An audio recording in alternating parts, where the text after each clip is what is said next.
Hello there, I'm Eva Pilgrim. Thanks for streaming with us. Week 3 of testimony in the Sean Diddy Combs trial, starting with the music mogul's former assistant, Capricorn Clark, taking the stand.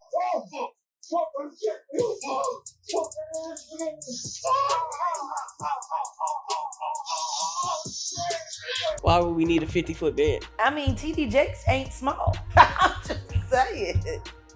If it's a group thing, it's a group thing.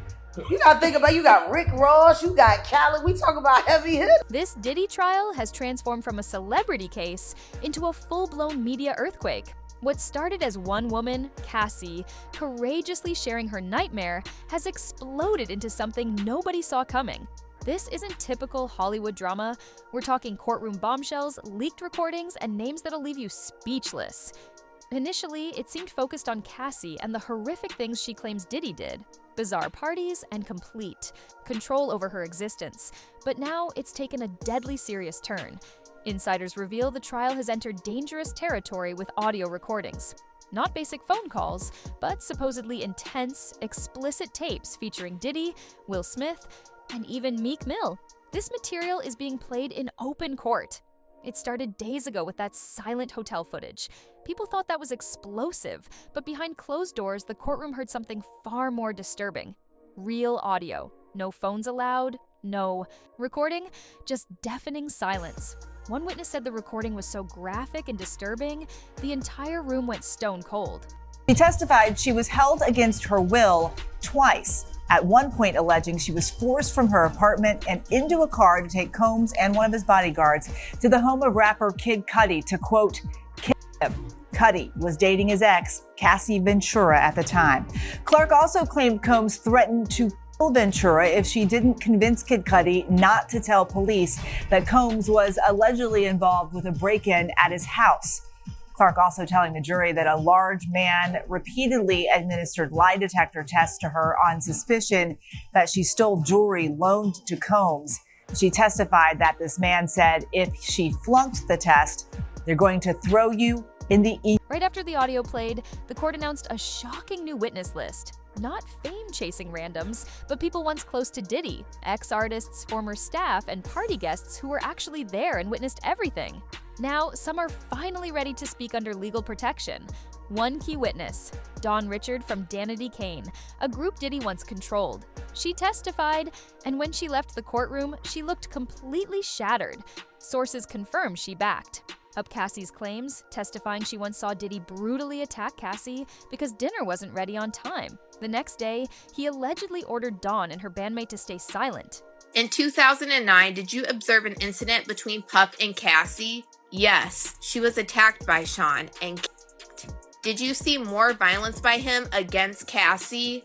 Often. The government then shows Dawn Richard a picture of Diddy Dirty Money. When were you a member of this group? 2009 to 2011. The incident in 2009 when Sean Combs Cassie, where was it? In Sean Combs' LA home. We were recording. What did he do? He was saying, "Where the F is my food?" He grabbed a black skillet with eggs and tried to hit her over the head. Cassie dropped to the ground. What did she do? She was in a fetal position. Then what? Sean Combs was kicking her in the head and the body and then dragged her up to the first floor. Glass was breaking and yelling. I was scared for her and for me too. Did you intervene? No. Did you call the police? No. The next day, what happened? He said it had been passionate and she was okay, and that it would be better if we didn't talk, that people could end up missing. How did you understand that? Death.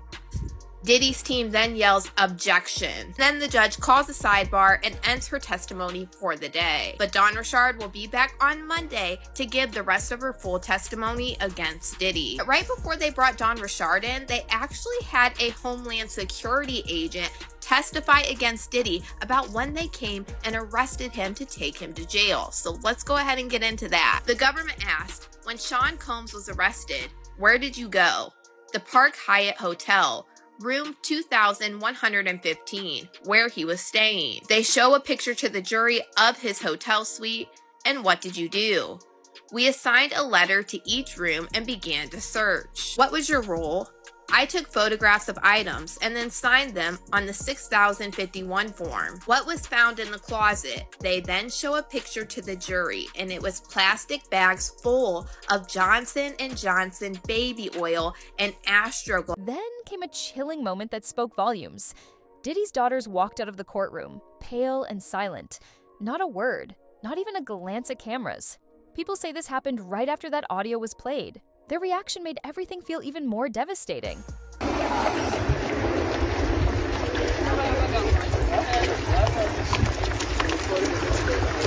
You guys really sat through that whole case and kept your spirits high. I really like that for y'all. That was great. Keep your spirits up, y'all.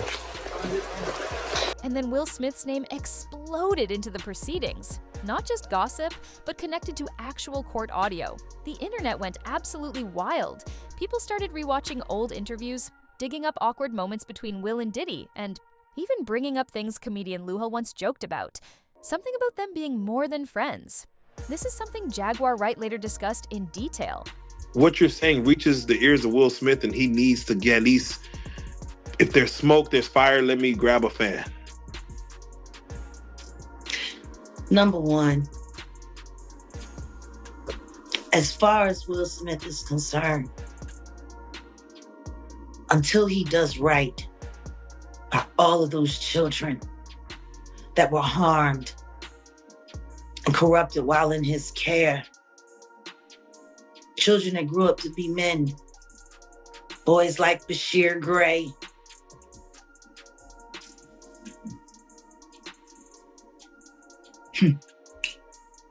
August Alsina, your own son. Like, your own son.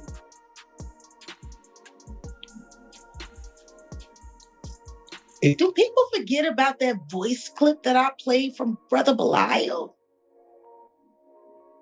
Hey. Has anybody seen Belial? Come on. I asked him, didn't I ask for him last? Come on. Where's Belial? Is he missing with Cuba? Have they all moved to Bali with Russell Simmons and Kevin Lyles?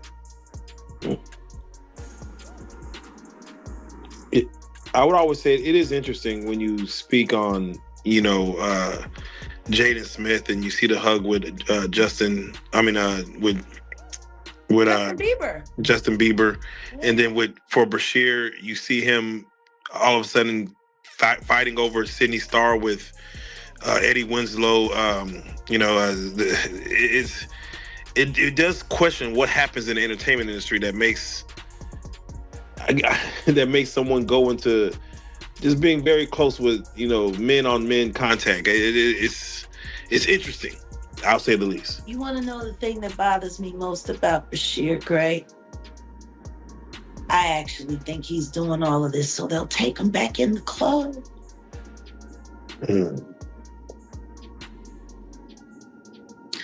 And they're not.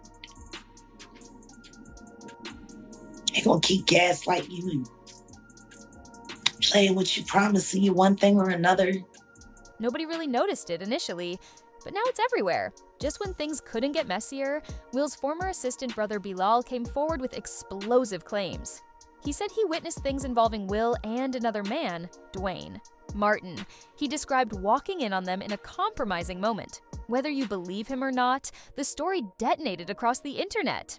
Jada was the woman that everybody wanted, and Will needed that validation to have that type of woman. You saw her say that Will Smith had... I am saying to you, if a woman is used to something the size of a baby leg and you come in with a pinky toe, there's nothing you can do to please her. You can buy her 80 cars, you can get her 80 private jets. If she's itching for that baby leg, she want that baby leg. You can beat a person so much that they fall into submission. Who needs enemies when they got friends like you? Oh, I could tell you what goes on the inside. Everybody else is just speculation. Somebody told me my picture's in the book. You know, your picture's in the book and your name is in the book. So I'm just like, you're doing some real elegant flip. I'm blowing you up. I love that. I'm blowing you up. This is what Jada makes the new people do. And I ain't gonna say new, they probably been there after myself, right? They will make you check into a rehab. And they'll pay for the rehab. Even though you're not on drugs, they're gonna pay for the rehab. And you have to go if you want to work with them. And then I saw sexual acts that I walked in on. Who'd you walk in on? Him and Dwayne Martin. Okay. Hollywood is the hurry up and wait game. So 3 minutes later, after them telling me, hey, you got eyes on Will, we need him to come watch this. So I'm running all over the studio. He's not in his dressing room. I go to the cafeteria. He also revealed he's never been sued because the Smiths know he's telling the truth.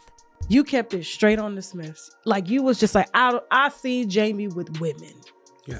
I seen Jamie with black. And I was like, okay, so this ain't got nothing to do with him trying to gain clout off of every celebrity, trying to ruin his relationship with all the celebrities you've done business with. This is just this particular friend that I've known damn near my whole life, and his wife, you feel like is sabotaging everything that y'all have together, and it's causing you to question him and his friendship towards you. Without question. So here's the whole thing in a nutshell. Okay. You know, it's no secret in Hollywood that Jada hates me because I have a strong relationship with Will and I do my own thing. Why don't she hate Dwayne? I can't answer that question. Why don't she hate Dwayne Martin? Well, she's gonna love anybody that treats her like she's a god. Right? When you're a narcissist and a sociopath like she is, and I'll get into that, you want to be worshipped. And she got the bag. So these people will worship her, thinking that that Jada's going to do something for them. But a narcissist and a sociopath is only looking to do things for themselves. It was shocked because I was like, Jada is talking about suing.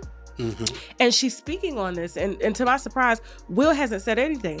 And so they did come out and say a rep for Will totally denies the allegations. I was like, Will does not respond to anything. Nope. He's never. This is all Jada, because as soon as that rep statement came out, she goes to sit on the Breakfast Club to reiterate the same that I feel she gave to TMZ. Yes.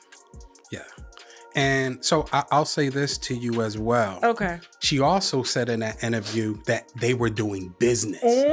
Will was not helping me out, right? Yeah. And it's a very good interview on this channel called Popcorn Planet. Okay. Where a big celebrity lawyer breaks down Jada's interview on the Breakfast Club. And say, shout out to you said Popcorn Planet. Okay, shout out to Popcorn Planet. We gotta check that out. They cannot even sue based on what she did at the Breakfast Club. Had Jada not went to the Breakfast Club, I would have been sued already. And just for the record, I haven't been sued yet. Have you been sued by Jada? Nobody's contacted me at all. Okay, so, and let me answer your other question. The reason Will responded, the reason why Jada responded, because they know it's true. Will's never responded. And they responded in less than 9 hours. They did. That was a fast response. That was because he know what I saw in that dressing room. He know other things that I saw. You said it was murder. Yes. Dwayne Martin's a serial killer, because Will's not the only one.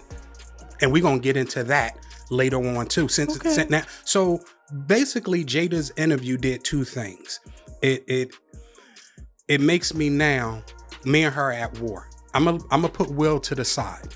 Will is to the side. Me and Jada, I will say this because I know you're watching. I know Karen Tense is watching. Who's Karen Tense? That is her PR person for years. Okay. Right?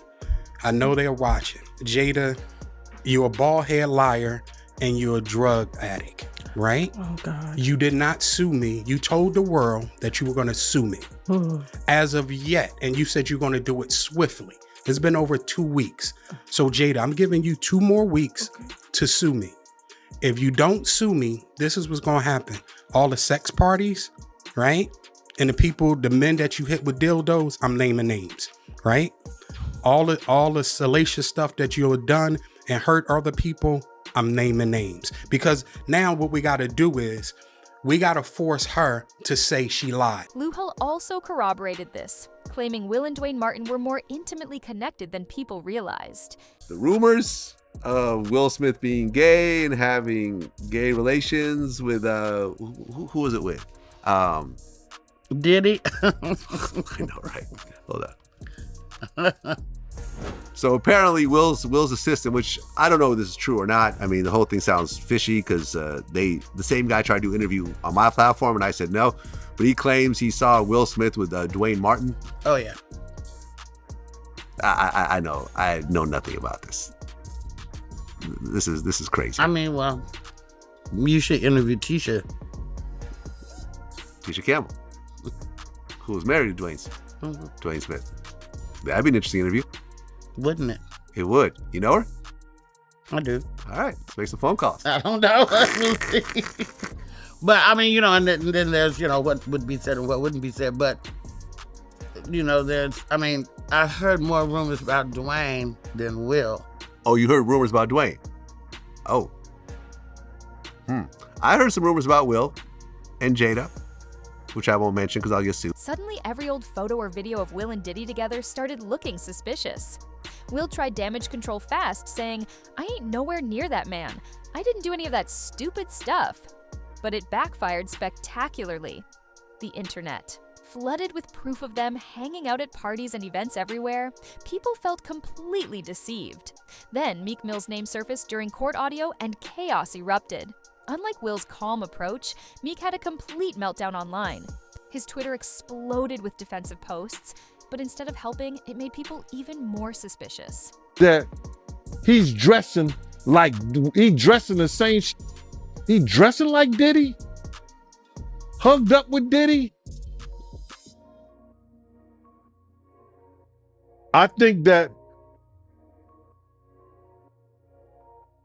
Lil Rod know a lot of shit, but I know this. Two men dress alike, it's just like two men laying down. When they both get up, they both homos. And that's real talk, bruh. My man, you go to a party, dog, and the nigga got the same shirt you got on, I'm taking my shirt off. I'm walking around in a t-shirt. And then, not to blow Meek Mill up out the water or anything like that, it was said that they checked his Google search and all the other shit, and he was searching for some online gay porn and all the other shit like that. Oh, wow. That shit is crazy, bro. But listen, those are what, it's crazy that money, that lifestyle, and you trying to fit into something get you. These guys never set out to do all this shit. Meek Mills, when he got into the game, he didn't set out to be questioning about his manhood with Diddy. But he put himself in that position. For years, fans joked about Meek's close ties to Diddy, giving him nicknames and making weird jokes. Most ignored it before, but now every joke, every old tweet, every video is being examined like puzzle pieces finally making sense. One clip shows Meek at a party looking extremely uncomfortable while someone laughs in the background. Another video shows Diddy throwing Meek a birthday party full of shirtless guys by the pool, calling him daddy on camera. What's up, King Son? Man, you doing it, man. You deserve it, daddy. You putting in that work. Proud of you. I love you. Yeah. That moment became an instant meme. When Meek defended himself saying, "I'm not fruity, stop playing with me," the internet clapped back with all the receipts. But what's really got everyone hooked is the actual audio. Nobody outside the courtroom has heard it. No leaks, no photos, just whispers. That silence is making things even louder. Some insiders say the audio includes someone being hurt, while Diddy allegedly laughs in the background.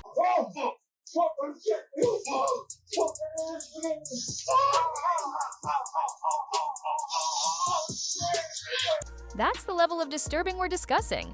Some say the tapes are being kept quiet to protect those involved, maybe about privacy or dignity.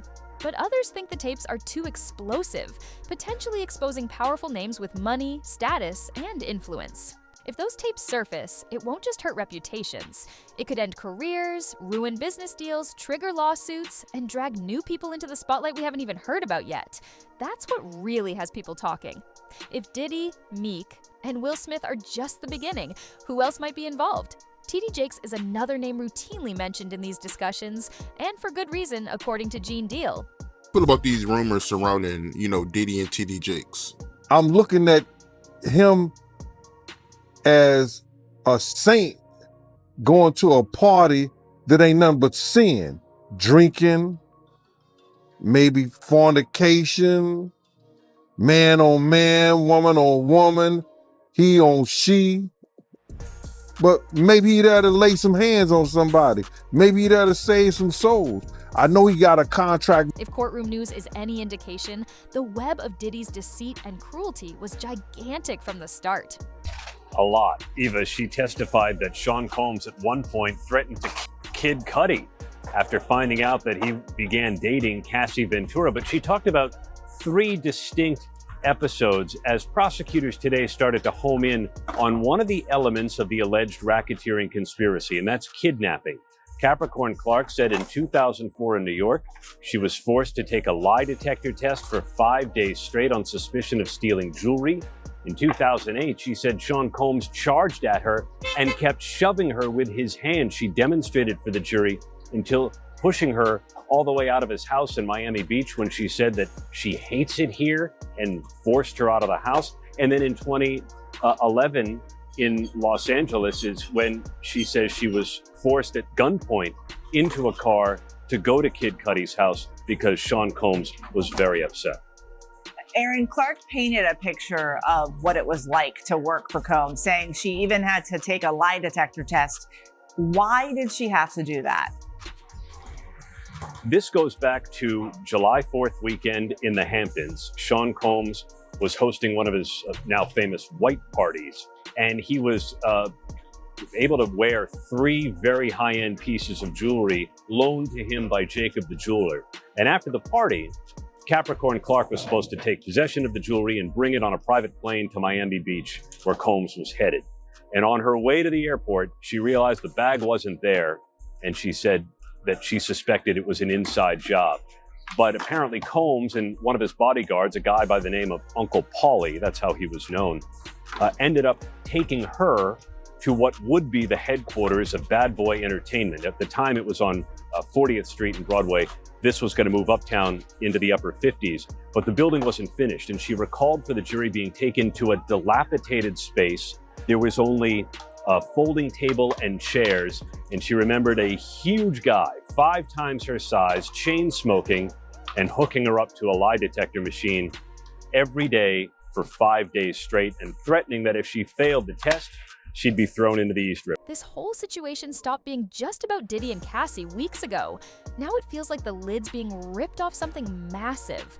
A hidden world behind all the fame and red carpets. A world that might have been doing shady things for years. The only reason we're hearing about it now is because the feds are turning up the heat, and people who claim they've been hurt finally feel brave enough to speak up. Ben suggested that, she just loved Sean Combs, and how could any of this be true? She said, look, he blackballed me in the music industry, stymied her as she tried to get other work, and so eventually she felt like she had no choice but to return to Sean Combs, and that's why she was so eager to work for him. I'm curious what Combs' response was hearing this in the courtroom. He was a really active defendant today. For the whole trial, he's been listening intently, scribbling notes, but on several occasions as Capricorn Clark was testifying, he would whisper into his attorney's ear, and Mark Agnifilo would then jump up to object when Capricorn Clark was trying to make a point. So he clearly did not remember the course of events that she described today the same way that Capricorn Clark did. And it was almost as if he was directing some of the cross-examination. Aaron Kotursky for us there outside the federal court in Manhattan. Thank you so much. And here to dig into the start of week 3 of this trial is ABC News legal contributor Brian Buckmeyer. You've been in the courtroom almost all of this trial, right? So whose testimony so far do you think has been the most significant? Well, I think the obvious answer has got to be Cassie Ventura. Cassie Ventura for a number of reasons. One, according to the government, she is victim number 1, and she does describe a lot of the allegations that the government is putting forward against Sean Combs, whether it be the racketeering conspiracy as to how this criminal enterprise operated, the different players. She's named a few of the security guards, for example, D-Rock, Ruben, also the sex workers and dancers who participated in these freak-offs. She's named them all because she participated in hiring them, according to her, because Sean Combs made her do so. And then, of course, just hearing the other details, like Kid Cudi's car being hit with a Molotov cocktail. That's really giving us direction as the case continues. So now we're stuck waiting.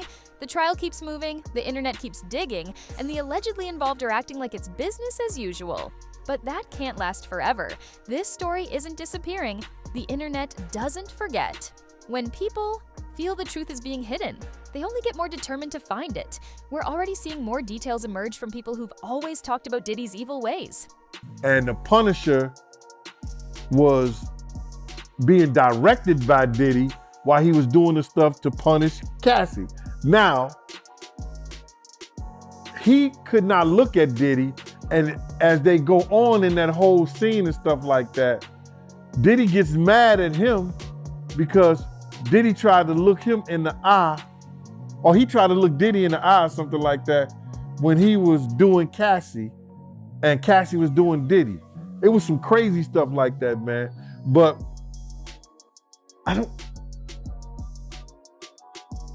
can we get back to the trial? Because that's in their sexual acts and what they doing, bruh. All this is so perverted, and people, I don't know if they really want to hear that, and if they do want to hear that, bruh, it's just crazy to me, because here it is that this mind that he has and this perverted mind that he do all this shit. I'm trying to wonder where this kid get this shit from. Is this some kind of learned behavior when he was a kid? Because you know his mama used to have those sex parties. His mama used to have those, and he used to see this and see some of this stuff. So is this him acting out his childhood fantasies that he saw back when he was a kid, or what? I don't know, bruh.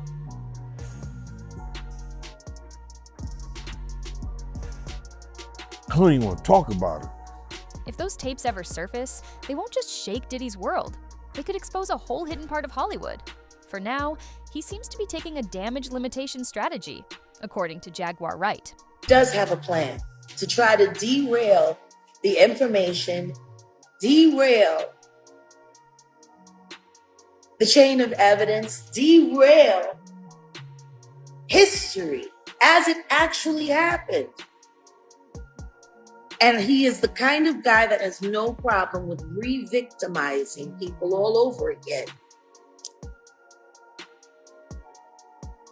Let's just keep it a buck. These girls showed up at a very opportune time, did they not? Adria and Lamisha Fuller. Very opportune time. I do Pierce Morgan. The elites go insane. Ariel Mitchell Kidd drops Adria English as a client after she got drunk and talked with Tasha K, which was bad in itself, if you ask me. I go on Pierce Morgan and say, I have 3 witnesses that are ready to come forward against the Carters. I didn't say against Diddy, I said against the Carters. And then there was the fake C&D, which was nothing more than a phone call from the lawyer Alex Spiro, who tanked the Rock Nation offering so Dame Dash couldn't make any real money off of it. They're all afraid. When I look at Khadisha's content and I see her go and pull everything. When I see you go and pull all of those things that I leave on the breadcrumb trail, I need people to understand how valuable that is. Because see, I'm used to people just calling me a liar straight out the gate. But I always leave enough of the real information there for people to be able to go and seek it out for themselves. Because see, if you can go find it, and it's not about me. The truth is, a lot of you content creators are Do you think he'll succeed? Let us know in the comments.